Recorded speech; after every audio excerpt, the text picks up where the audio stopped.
রোজা রাখার জন্য হিম্মত করতে হবে, তারাবি নামাজ পড়ার জন্য হিম্মত করতে হবে। পারবো তো ইনশাআল্লাহ?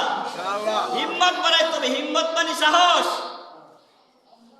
হিম্মত থাকলে কঠিন জিনিসটাও কি হয়ে যায় বলেন, সহজ হয়ে যায়। আর যদি হিম্মত না থাকে, ইয়া আল্লাহ পুরা 1 মাস 30 দিন রোজা রাখতে হবে, এটা তো আমার দ্বারা সম্ভব না, এই যে হিম্মত হারালেন। কয় তারাবি নামাজ লম্বা তারাবি কেমনে বলবো, পারতাম না। হিম্মত হারাইলে চলবে না, হিম্মত করতে হবে। এই জন্য এখন থেকে হিম্মত করব যে আমি ইনশাআল্লাহ রমজানের প্রত্যেকটা রোজা রাখবো। কি ভাই পারবো তো ইনশাআল্লাহ? আমি ইনশাআল্লাহ প্রত্যেকটা তারাবি আদায় করব। আমি রমজানের প্রত্যেকটা আমল সুন্দর মতো আদায় করব। পারবো তো ভাই ইনশাআল্লাহ? হিম্মত চাই। হিম্মত করলে আল্লাহ সহজ করে দিবেন।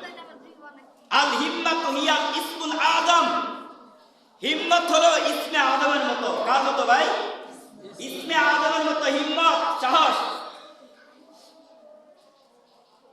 ইসমে আযম কি জিনিস? বা ইসমে আযম একটা বিশেষ দোয়া। এই দোয়া করে আল্লাহর কাছে প্রার্থনা করলে আল্লাহ তাআলা তার ওই দোয়াটা কবুল করে নেন। সুবহানাল্লাহ বলেন। তবে এই ইসমে আযম আল্লাহ সবাইকে জানান না, এটা আল্লাহ সবাইকে জানাইতে দেন না। আমাদের কোনো কোনো বুজুর্গরা ইসমে আযম জানতেন, কিন্তু এটাকে কন্ট্রোল করতেন, নিয়ন্ত্রণ করতেন। ইসমে আযম সবাইকে জানানো হয় না, কারণ সবাই জানলে আমার প্রতিপক্ষ যারা আছে এদেরকে আমি বদ্ধ করে মারে ফেলাইছি। কথা কয় না, ঠিক না বেটি? ইসমে আযম একটা বিশেষ দোয়া। তাহলে আসুন, ইসমে আযম কি জিনিস?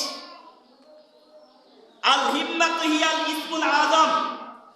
ওই হিম্মত, সাহস, এটা ইসমে আযমের মতো পাওয়ারফুল একটা দোয়া। হিম্মত করা চাই। তা আমাদের এক বুজুর্গ ইসমে আযম জানতেন, তো তিনার শাগরেদ বলল, হযরত আমারে ইসমে আযম শিক্ষা দেন। আমারে কি দেন?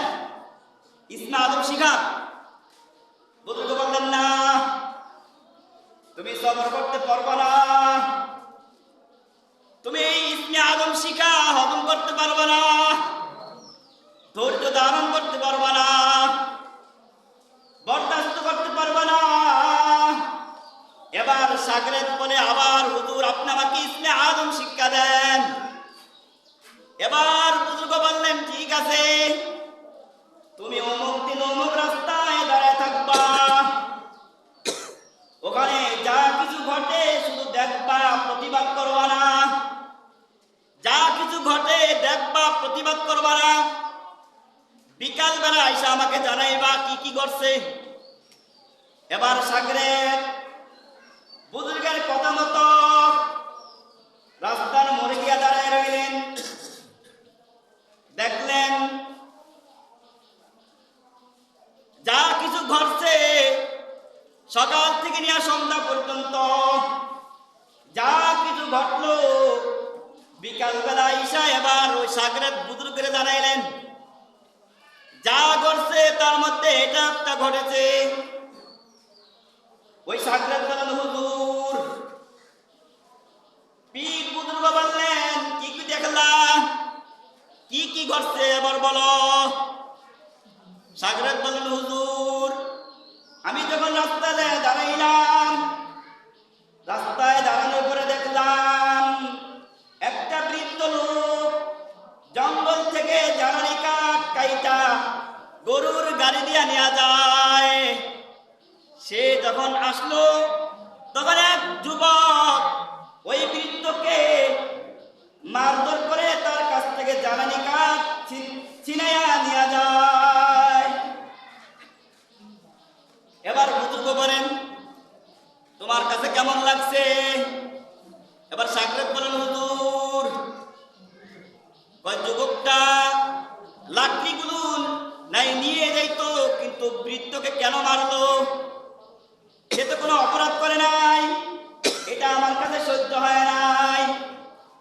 ওই শাগরেদ বলে, হুজুর সে যে অন্যায় করে নিরপরাধ একজন বৃদ্ধকে মারলো, এটা আমার সহ্য হয় নাই। আমি যদি তখন ইসমে আদম জানতাম, তখন বদ্ধ করে যুবকটাকে আমি দুনিয়া থেকে বিদায় করে দিতাম। দেখছেন নি কাল্লা? এবার বুজুর্গ বলেন, ওই বৃদ্ধ থেকে আমি ইসমে আদম শিখেছি। সুবহানাল্লাহ বলেন। ওই বৃদ্ধ থেকে আমি ইসমে আদম শিখেছি।